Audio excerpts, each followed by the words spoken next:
बच्चा लोग, welcome back to empower education. I am your host, your दोस्त मोनिका जाधव। और आज जो टॉपिक हम शुरू करने वाले हैं that is how do organism reproduce. लेकिन हाउ डू ऑर्गेनिज्म रिप्रोड्यूस जानने से पहले हमें पता होना चाहिए कि व्हाई डू ऑर्गेनिज्म रिप्रोड्यूस। लेकिन ये व्हाई डू ऑर्गेनिज्म रिप्रोड्यूस से पहले हमें पता होना चाहिए कि भाई रिप्रोडक्शन होता क्या है। ये सारी चीजें हम आज इस सेशन में पढ़ने वाले और एसेक्सुअल रिप्रोडक्शन के बारे में भी थोड़ा सा नॉलेज गेन करेंगे।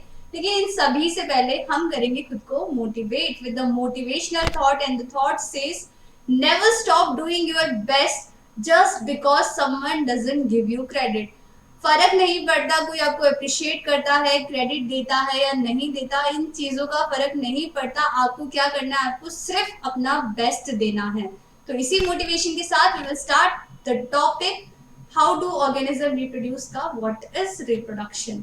सो reproduction as the name suggest reproduction, यानी कि क्या हो रहा है, प्रोडक्शन हो रहा है, बन रहा है। क्या बन रहा है भाई, न्यू ऑर्गेनिज्म बन रहा है। किससे बन रहा है, ऑलरेडी एग्जिस्टिंग ऑर्गेनिज्म से।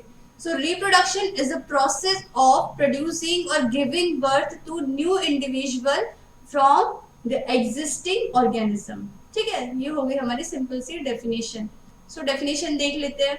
Reproduction is the biological process, ये एक बायोलॉजिकल प्रोसेस है जिसमें न्यू इंडिविजुअल यानी कि ऑफस्प्रिंग जो है वो प्रोड्यूस होते हैं, बनते हैं फ्रॉम देयर पेरेंट्स। ठीक है, so that is the simple definition of reproduction.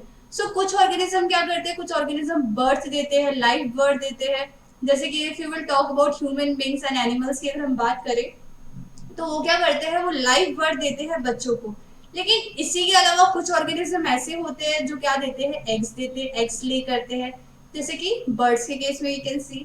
कुछ ऑर्गेनिज्म ऐसे होते हैं, जैसे सिंपलर ऑर्गेनिज्म की अगर हम बात करें तो वो कैसे होते हैं, वो क्या करते हैं, सिंपली उनके बॉडी के पार्ट्स क्या हो जाएंगे, टूट जाएंगे, गर्दन अलग हो जाएगी, हाथ अलग, not in case of human being. Okay, so कुछ ऑर्गेनिज्म क्या करते हैं, वो छोटे छोटे पीसेस में टूट जाते हैं, फ्रेगमेंट्स में कट हो जाते हैं और हर फ्रेगमेंट से क्या होता है, एक नए इंडिविजुअल की फॉर्मेशन होती है। और कुछ ऑर्गेनिज्म क्या करते हैं, एक छोटी सी आउटग्रोथ होगी, सपोज यहाँ से एक छोटी सी आउटग्रोथ हुई मेरी और वो आउटग्रोथ से फिर से एक नया इंडिविजुअल बनेगा। सो देर आर डिफरेंट मेथड, बहुत अलग अलग तरीके हैं ऑर्गेनिजम्स को प्रोड्यूस करने के। तो आज ये सारी चीजें हम इस सेशन में कवर करने वाले हैं। ये तो हमें समझ में आ गया what is reproduction, but why reproduction is important, क्यों जरूरी है, ऑर्गेनिज्म रिप्रोड्यूस क्यों करते हैं, इसके बारे में भी थोड़ा सा देख लेते हैं। पहला है कंटिन्यूएशन ऑफ लाइफ, यानी कि यहाँ पे as you can see in this picture, ये जो बुढ़े लोग हैं ये मर रहे हैं और साइमल्टेनियसली न्यू ऑर्गेनिजम्स के भी, न्यू ह्यूमन बींग्स का भी बर्थ हो रहा है। वो लाइफ की कंटिन्यूटी रहे, लाइफ जो है अर्थ पे मेंटेन रहे, पॉपुलेशन एक्सटिंक्ट ना हो जाए, इसीलिए ऑर्गेनिज्म को रिप्रोड्यूस करना पड़ेगा, करना चाहिए reproduction. That is why reproduction is important, ताकि लाइफ जो है वो कंटिन्यू रहे, लाइफ को हम क्या कर सके, मेंटेन कर सके अर्थ पे।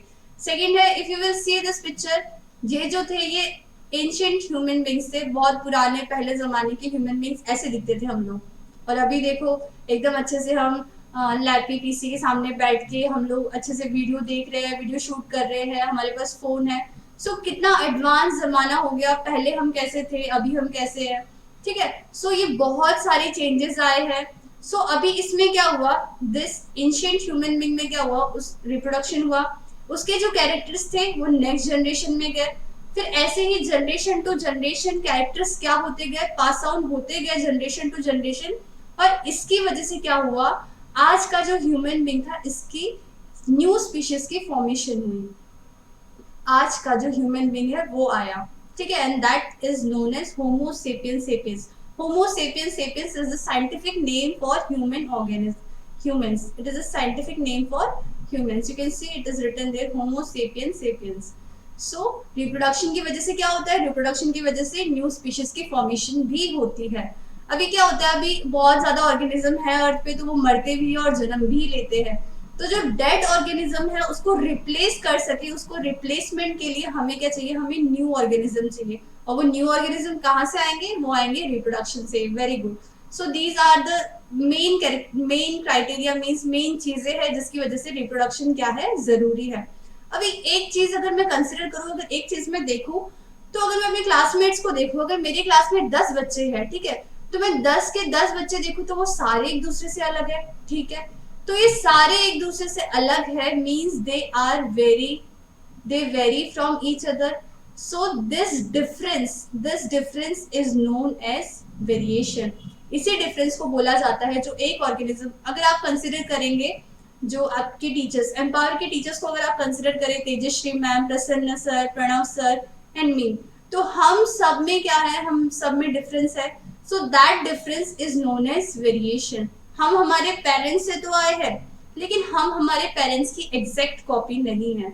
There is some variation between parents and the offspring as well. So variation क्यों जरूरी है उसके बारे में भी थोड़ा सा जान लेते हैं. पहले इट लीड्स टू इवोल्यूशन. अभी कैसे, अभी हम सभी को पता है कि लाइफ जो ओरिजिनेट हुई थी एज अ सिंगल सेल, एक छोटा सा सेल बना था पहले, फिर वो सेल में बहुत ज्यादा चेंजेस हुए, millions and millions of years लगे उसको मतलब उसमें चेंजेस, वेरिएशन, इवोल्यूशन, बहुत सारी चीजें हुई, रिएक्शंस हुए बहुत सारे, और उसके बाद बहुत ज्यादा डिफरेंट डिफरेंट ऑर्गेनिजम्स की क्या हुई, पॉपुलेशन अर्थ पे आई.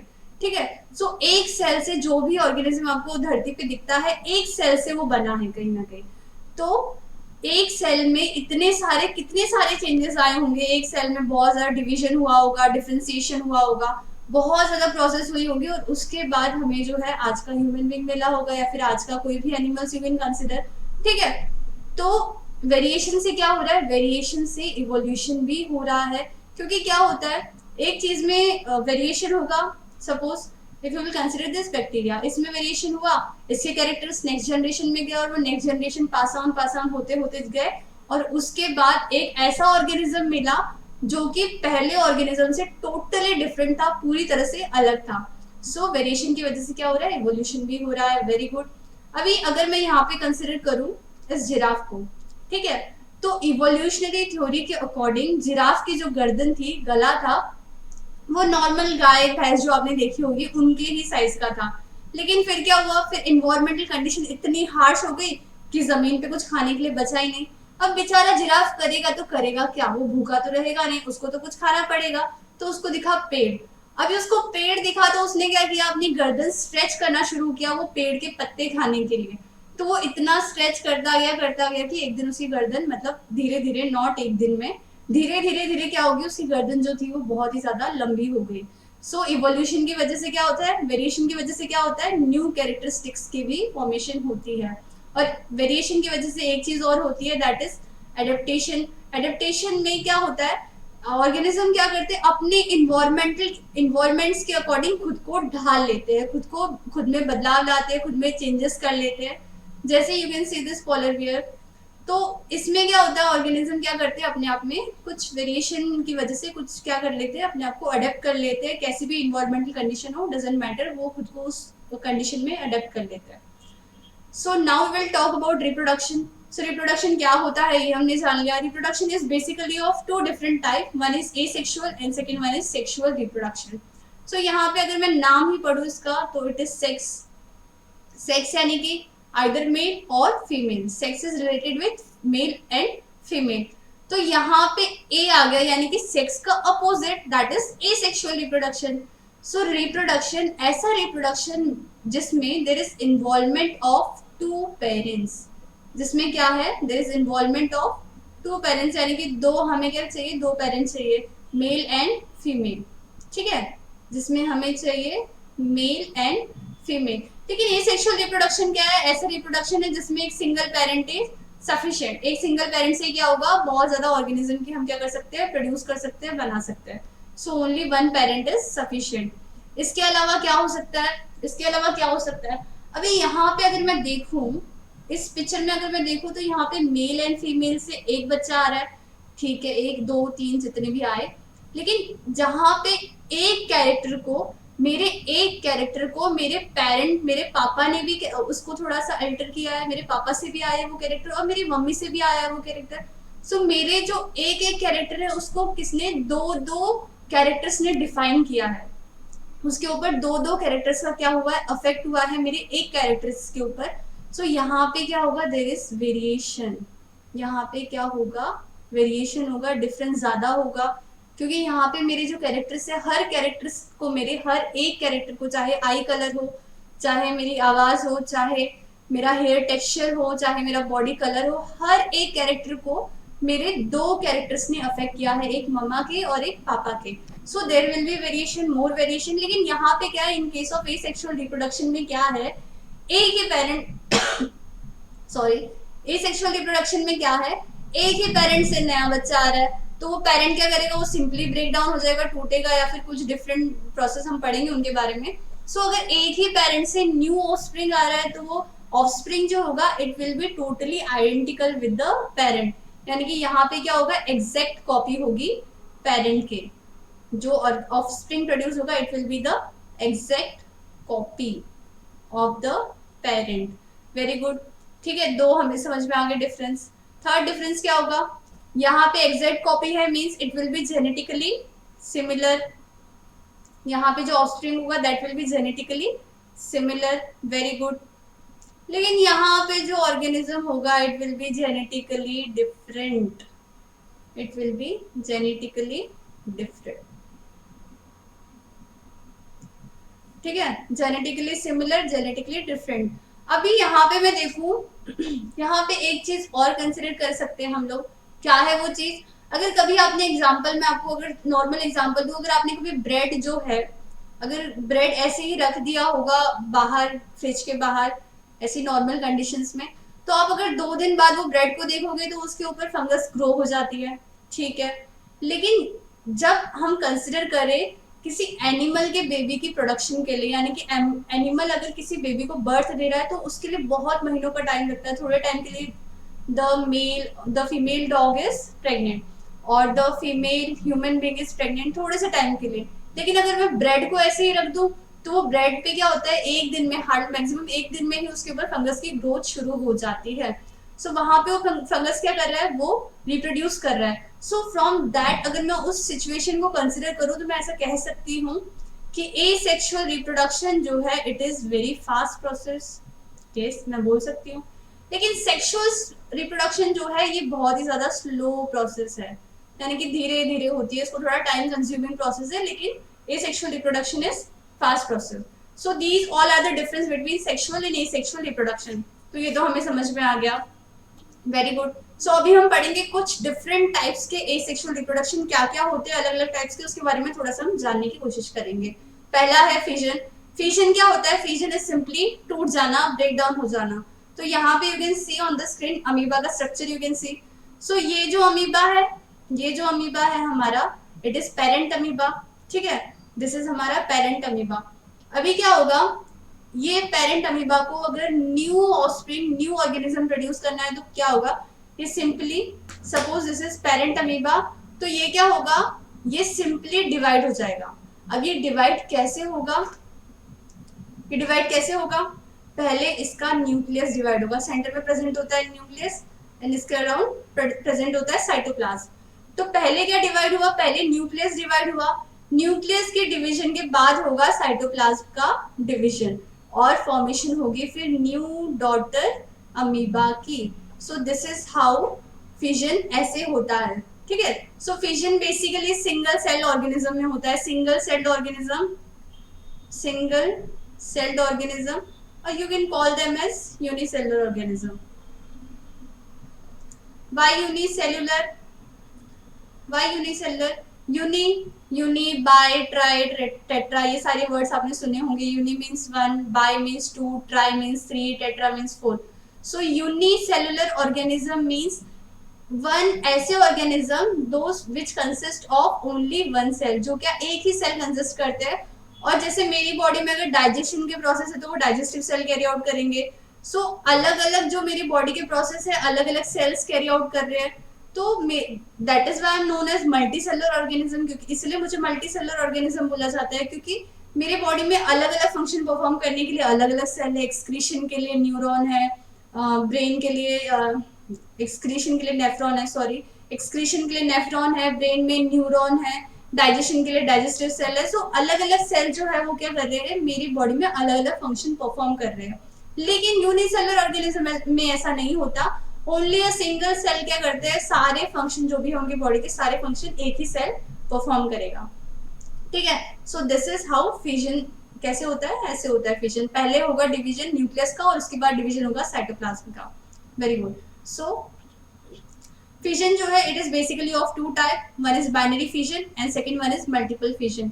बाइनरी फिजन में क्या होगा, by means two, we know that एक सिंपल ऑर्गेनिज्म जो है, एक ऑर्गेनिज्म क्या होगा, वो दो भाग में, दो पार्ट्स में डिवाइड हो जाएगा, that is what is known as binary fission. Multiple fission में क्या होगा, एक सिंगल ऑर्गेनिज्म जो है वो बहुत सारे पार्ट्स में डिवाइड हो जाएगा and it is known as multiple fission.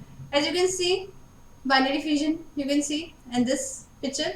सो यहाँ पे क्या है, यहाँ पे मेरे पास एक ऑर्गेनिज्म है, ठीक है, पैरामीशियम का सेल है मेरे पास। पैरामीशियम के सेल सबसे पहले क्या हुआ, सबसे पहले डिवाइड हुआ न्यूक्लियस, न्यूक्लियस के डिवाइड होते ही डिवाइड हो गया साइटोप्लाज्म, और न्यू अलग अलग पैरामीशियम सेल के मुझे क्या मिले, अलग अलग सेल्स मिल गए। इन मल्टीपल फिजन जो है प्लाज्मोडियम में होता है, this is a parent cell, यहाँ पे प्रेजेंट होता है न्यूक्लियर, तो यहाँ पे प्रेजेंट होता है न्यूक्लियस, तो यहाँ पे इस न्यूक्लियस का फिर इसमें बहुत सारे क्या हुए, बहुत सारे न्यूक्लियाई हुए, बहुत सारे न्यूक्लियस का डिवीजन हुआ एंड बहुत सारे न्यूक्लियाई की फॉर्मेशन हुई, और उसके अराउंड प्रेजेंट होता है cyst. Cyst is basically a protective covering, जो क्या कर रहे हैं, अंदर जो भी न्यूक्लियाई प्रेजेंट है उसको क्या कर रहे हैं, प्रोटेक्ट करके रख रहे हैं। तो जैसे ये थोड़ा सा मेच्योर हो जाएगा उस टाइम पे क्या होगा, ये जो प्रोटेक्टिव लेयर है वो ब्रेक हो जाएगी, और लेयर ब्रेक होते ही बहुत सारे जो उसमें प्रेजेंट थे, बहुत सारे न्यूक्लियाई जो उसमें प्रेजेंट थे वो क्या हो जाएंगे, वो एनवायरनमेंट में रिलीज हो जाएंगे। डॉटर सेल जो थे, जो बने थे, that will be release in the environment, ठीक है। इसके अलावा binary fission can be of three different types, one is irregular, longitudinal, transverse fission. So ये बेसिकली आपके पेपर में नहीं आता, आपके पेपर के हिसाब से अगर आप पढ़ रहे हो तो सबसे इम्पोर्टेंट चीज है कि आपको डायग्राम अच्छे से याद होनी चाहिए, क्योंकि इस टॉपिक से क्वेश्चन आता ही आता है, इट इज वेरी इंपॉर्टेंट। तो आप ये इनके जो डायग्राम है वो थोड़ा अच्छे से पढ़ लेना, और एग्जाम्पल भी कि कौन सा ऑर्गेनिज्म कौन सी टाइप का एसेक्सुअल रिप्रोडक्शन शो करता है वो भी पढ़ लेना। So if you will talk about different type of binary fission, so irregular में क्या होता है, कोई भी प्लेन पे क्या होगा, जो ऑर्गेनिज्म है दैट विल गेट डिवाइड, ऐसा नहीं है कि वो मींस एक पर्टिकुलर प्लेन से ही डिवाइड होगा, ऐसा कुछ नहीं है, it can divide from any plane, that is what is known as irregular fission. लेकिन कुछ ऑर्गेनिज्म क्या होते हैं, लॉन्गिट्यूडनल, यानी कि इससे ऐसे स्ट्रेट ऐसे कटते हैं, ठीक है, वर्टिकली ब्रेक डाउन होते हैं, that is what is known as longitudinal fission. कुछ ऑर्गेनिज्म क्या होते हैं, कुछ ऑर्गेनिज्म हॉरिजॉन्टली कटते हैं, ठीक है, हॉरिजॉन्टली उनमें डिवीजन होता है, that is what is known as transverse fission. So these all are different type of binary fission. So let's talk about budding now. As you can see hydra का यहाँ पे मैंने एग्जांपल कंसिडर किया है। Budding क्या होती है, simply क्या होता है, एक पर्टिकुलर जगह पे एक एक पर्टिकुलर ऑर्गेनिज्म की बॉडी पे क्या होता है, एक पर्टिकुलर जगह पे बहुत ज्यादा रिपीटेड सेल डिवीजन होना शुरू हो जाता है, बहुत ज्यादा सेल डिवीजन शुरू हो जाता है। सेल डिवीजन की वजह से क्या होता है, वहां पे होती है आउटग्रोथ, छोटी सी outgrowth, and that outgrowth is known as bird, ठीक है। एज यू कैन सी यहाँ पे रिपीटेड डिवीजन हुआ और उसकी वजह से एक बर्ड की फॉर्मेशन हुई, ठीक है, दिस इज बर्ड। और फिर उसके बाद क्या होगा, जैसे ये बर्ड मेच्योर होगा तो यहाँ से ये क्या हो जाएगा, ब्रेक डाउन हो जाएगा, and it will lead to the formation of new hydra. So this is how budding occurs. तो इसके अलावा बडिंग से आपको एक क्वेश्चन पूछ लिया जाता है, डायग्राम पूछा जाता है, बडिंग इन यीस्ट का डायग्राम ड्रॉ करने के लिए पूछ लिया जाता है। So what you need to do is, आपको सिंपली एक ऐसा अंडे जैसा बना देना है, और उसके ऊपर आपको ये छोटा सा स्ट्रक्चर एंड बहुत सारे ऐसे चेन ऑफ बर्ड्स दिखा देने हैं। So exam point of view से डायग्राम बहुत ही ज्यादा इंपॉर्टेंट है। So let's move on to the next, that is fragmentation, asexual reproduction का third, that is fragmentation. Fragmentation में क्या होता है, सिंपली यू कैन सी, आपने देखा होगा कि पानी के ऊपर बहुत ज्यादा एल्गीज देखी होगी आपने, जो ग्रीन ग्रीन कलर की पानी के ऊपर एक लेयर बन जाती है, they are known as algae. So basically क्या होता है, example if you will consider spirogyra is also algae. तो आपने देखा होगा कि पहले थोड़ी सी एक कॉर्नर से एल्गी जो है वो बनना शुरू होती है, फिर धीरे धीरे करके क्या होता है, वो पूरे पानी की सरफेस को क्या कर लेती है, कवर कर लेती है। सो उसका रिप्रोडक्शन जो होता है that is a type of fragmentation. अब ये कैसे होता है उसके बारे में थोड़ा सा जान लेते हैं। So you can see this is algae, this is spirogyra. तो जैसे ये मेच्योर होता है तो उस टाइम पे क्या होता है, it will get broken down, ये क्या होगा, टूट जाएगा अलग अलग पार्ट्स में, ठीक है। और हर पार्ट क्या करेगा, हर पार्ट फिर से न्यू स्पाइरोगेरा की फॉर्मेशन करेगा। मैच्योरेशन होता है, मैच्योरेशन होते ही क्या करेगा, ब्रेक डाउन हो जाएगा, टूट जाएगा अलग अलग पार्ट में, और हर पार्ट से फिर एक न्यू ऑर्गेनिज्म की, न्यू स्पाइरोगेरा की, न्यू इंडिविजुअल की फॉर्मेशन होगी, ठीक है। सो this is all about fragmentation. Let's talk about regeneration. Fragmentation और रीजनरेशन में एक मेन डिफरेंस ये है कि फ्रेगमेंटेशन हर सेल कैरी करता है, लेकिन रीजनरेशन कैरी आउट करने के लिए there are cells that is known as regenerative cell. जो सेल कैरी आउट करते हैं they are known as regenerative cells. Regeneration में या तो कंप्लीट ऑर्गेनिज्म की फॉर्मेशन हो सकती है या तो नहीं भी हो सकती है। इट इज नॉट मैंडेटरी कि हर पार्ट से ऑर्गेनिज्म की फॉर्मेशन होगी ही, या तो हो सकती है या तो नहीं भी हो सकती है। Like in the case of fragmentation वो होगी ही, न्यू ऑर्गेनिज्म की फॉर्मेशन, न्यू स्पाइरोगेरा बनेगा ही, लेकिन रीजनरेशन में ऐसा नहीं होता। जैसे if you will see this, अगर आप इस लिजर्ड को देखें तो यहाँ पे इसकी जो टेल है वो टूट गई है, तो ऐसा नहीं होता कि उस टेल से जो है कंप्लीट न्यू लिजर्ड बन जाएगी, ऐसा तो नहीं होता ना।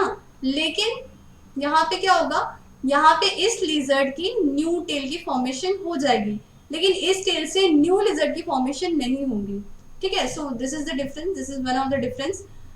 हमारी जो बॉडी है उसमें लिवर ऐसा एक ऑर्गन है जिसके पास है प्रॉपर्टी रीजनरेशन करने की। अगर इसका एक पार्ट टूट भी जाए, ब्रेक भी हो जाए, so it can again regrow.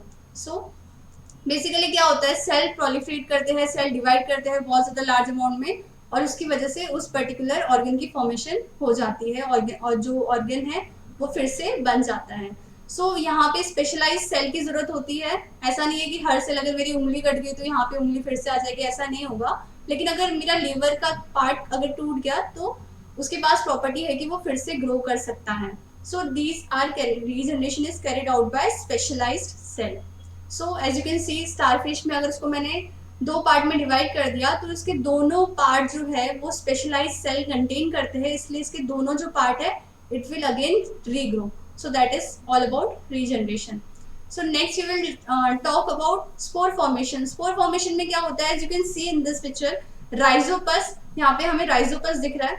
So rhizopus क्या है, rhizopus as you can see the structure, तो यहाँ पे एक ball like structure होता है, that ball like structure is known as sporangium. It is not actually ball but it is ball like structure, ठीक है, तो उसको बोला जाता है sporangium. This ball like structure is known as sporangium, ठीक है।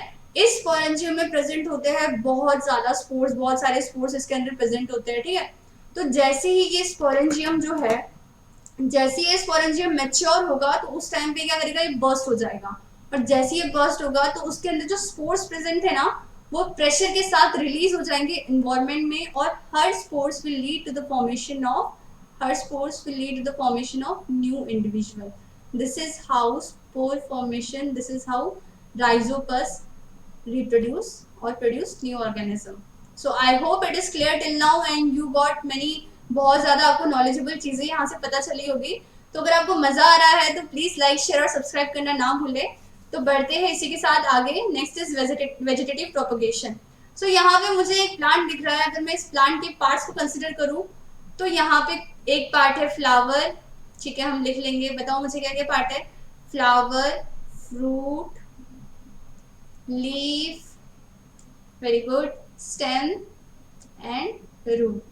अभी आपके दिमाग में क्वेश्चन आया होगा, मैम ने ये दोनों चीजें अलग अलग जगह पे क्यों लिखी, ठीक है, तो मैं बताती हूँ मैंने दोनों चीजें अलग अलग जगह पे क्यों लिखी।